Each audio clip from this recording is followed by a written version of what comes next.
Hello and welcome to the 2018 Middle East Regional Conference. I'm joined today by Osama Al Rahma, who's the Vice Chairman of the Fardan Exchange and Remittance Group and the Chief Executive of the Al Fardhan Group. Osama, thank you for joining me today.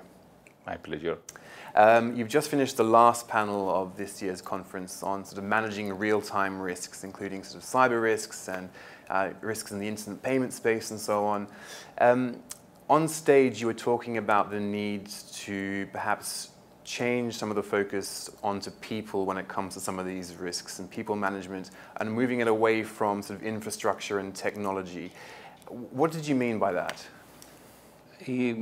I mean that this kind of attention to have a value and a weight for the people. The people, I believe, within any financial institution or any organization are the most vulnerable when it comes to the 3 H's. When we speak about the cyber attacks, they are being always the most, their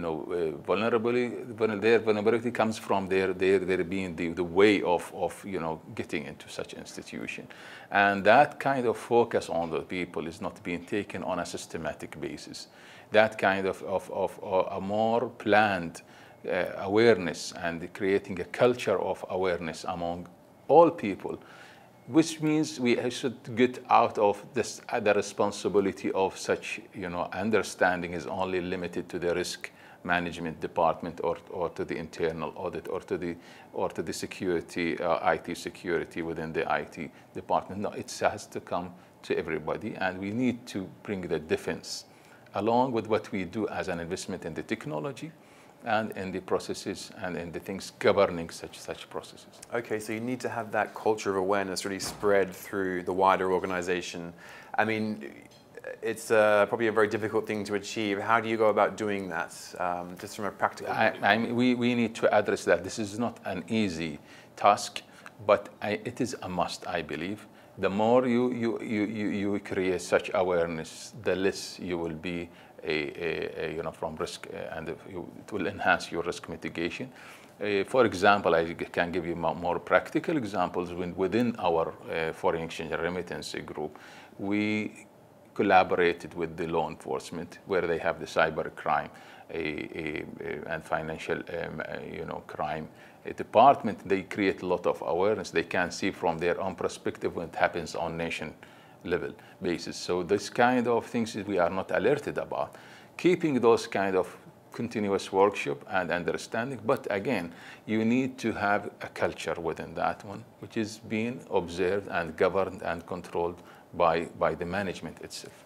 Okay, that's going to take some time then to sort of enact that kind of change culturally across organizations in some markets. And if we talk about the UAE now, Osama, I mean, you obviously are Vice Chairman of the Foreign Exchange Remittance Group, so you have a good bird's eye view of what's happening here in the UAE. How has the country really responded to the growing level of cyber threat that it faces? Well, the whole nation is going into the digital transformation. This is a strategy. When it comes on a federal level, the whole UAE government is adopting.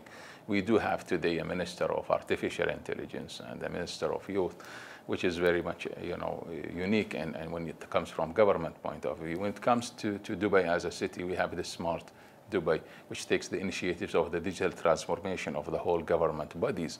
But along with it, what they are creating the policies, they are creating the structure around it and the infrastructure. So they do understand and address that such a threat on cyber level can undermine all those smart and digital initiatives when it comes to the offerings to the final consumers. So the focus is becoming by building. So we have what we call it the NISA. This is a federal authority looking into the whole cyber security on nation basis.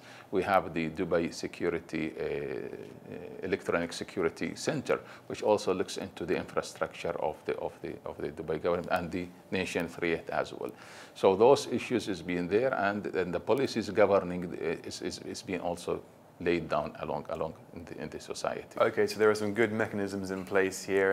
And just to give us a sense, I mean, the UAE is one of the most targeted countries in terms of cyber threats, isn't it? This is what the statistics are showing. I mean, we know that the United States, and then the UAE is coming second or third. The reason, as we all know, you know, that famous country is being also not just paying attention to good people, but also to the bad people.